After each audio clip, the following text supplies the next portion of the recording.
यूं तो बनारस घाट अपनी खूबसूरती के लिए बहुत प्रचलित है, पर घाट के किनारे कई राज लिए बैठे हैं। ये कहानी शुरू होती है बनारस के घाट के पास बने ममता निवास से, जहाँ प्रिया लाल जोड़े में ममता के घर उसकी बहू बनकर आती है।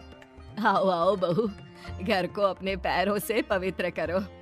ममता घर की दहलीज पार कर ही रही होती है कि अचानक एक बहुत गंदी सी बास पूरे घर में फैल जाती है।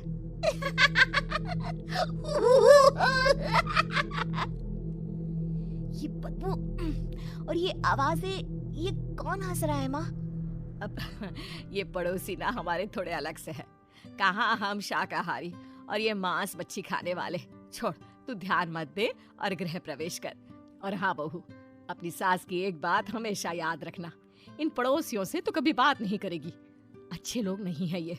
अपनी सास की ये बात मानेगी ना बेटा? हाँ माँ, जो आपकी मर्जी, मैं उनसे बात नहीं करूंगी। अगले दिन प्रिया अपनी पहली रसोई बनाने रसोई घर में जाती है। ये छो की बात तो नाक में जा रही है। एक काम करती हूँ, खिड़की खोल देती हूँ। प्रिया खिड़की खोलने जाती है।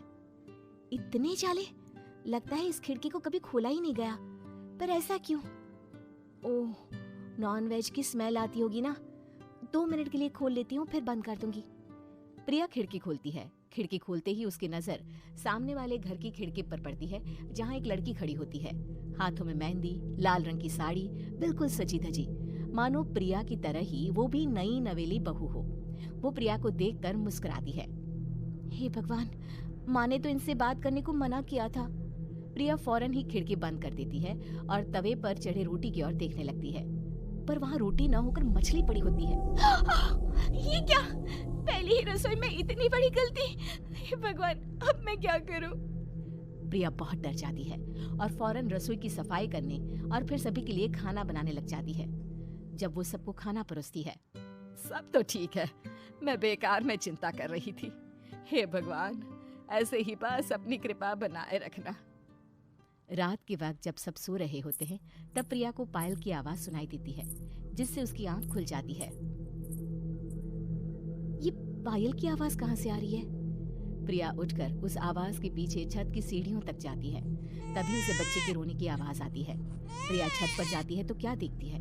वही लाल साड़ी वाली लड़की अपनी गोद में एक नवजात बच्चे को घुमा घुमा कर सुला रही है। तभी प्रिया की नजर उसके पेट पर पड़ती है। ओह गॉड, ये तो प्रेग्नेंट भी है।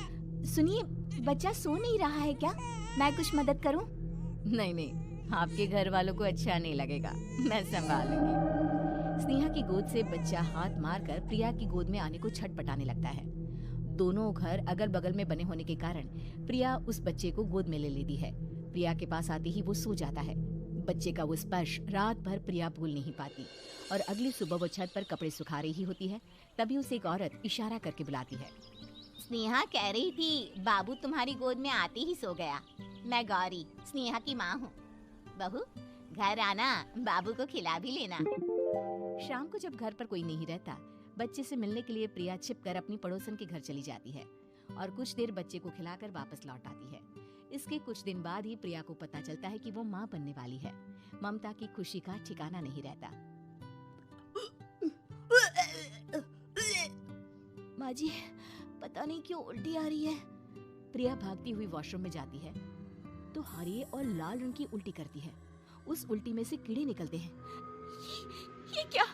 खून और ये कीड़े! माँ! माँ! प्रिया की आवाज सुनकर ममता दौड़कर आती है, पर बेसिन में कुछ नहीं होता। प्रिया हक्की बक्की रह जाती है। ये सब क्या हो रहा है? प्रिया घबरा जाती है और अपने कमरे में जाकर सो जाती है। डर के कारण वो इतनी थक जाती है कि उसकी आंख लग जाती है। तब उसे ऐसा लगता है उसके पेट पर मानो कोई बैठा हुआ हो। कौन हो? प्रिया के पेट पर एक 5 महीने की बच्ची बैठी हुई थी, जो बुरी तरह जली हुई थी। माँ, तुम ही मुझे लाई ना अपने पेट में? मैं तुम्हारी माँ नहीं हूँ। कौन हो तुम? माँ, देखो मैं जल गई बुरी तरह से। 6 महीने पेट में रहने को भी मुझे नहीं मिला। सहला दो ना माँ। बचाओ! बचाओ! माँ! ममता दौड़कर कमरे में आती है। प्रिया की बातें सुनकर वो सब समझ जाती है। तू कहीं बगल वाले घर में तो नहीं जाकर आई ना बहू? मुझे माफ कर दो, मैं गई थी माँ। उस घर में सब मरे हुए हैं बहू। कई साल पहले स्नेहा उस घर में बहू बनकर आई थी।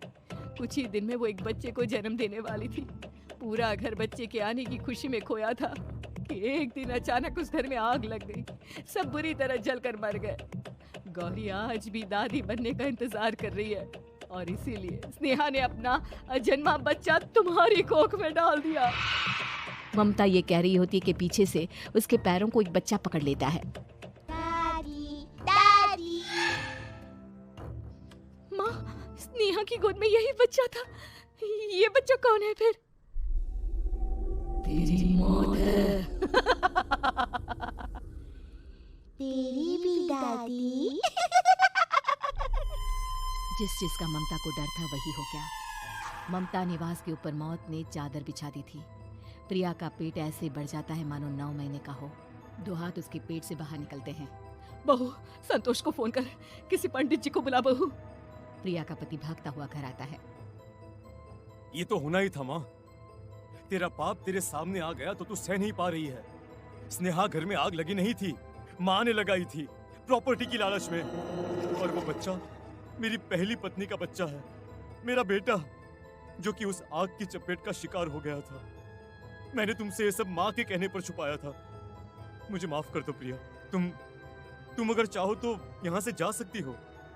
मैं तुम्हें किसी भी बंधन में रखना नहीं चाहता। मेरी शादी हुई है आपसे, मैं आपको छोड़ नहीं सकती, पर उससे पहले हमें स्नेहा, उसकी माँ और बच्चे की आत्मा की शांति करवानी होगी। संतोष और ममता गौरी के घर जाते हैं। अंदर सब कुछ जला हुआ होता है। जमीन पर जली हुई लाशें बिखरी हुई थी। ममता रो रो कर अपने करने की माफी गौरी से मांगती है। प्रिया स्नेहा के घर वालों का अंतिम संस्कार करवा देती है और ममता निवास फिर से आत्माओं के साए से मुक्त हो जाता है।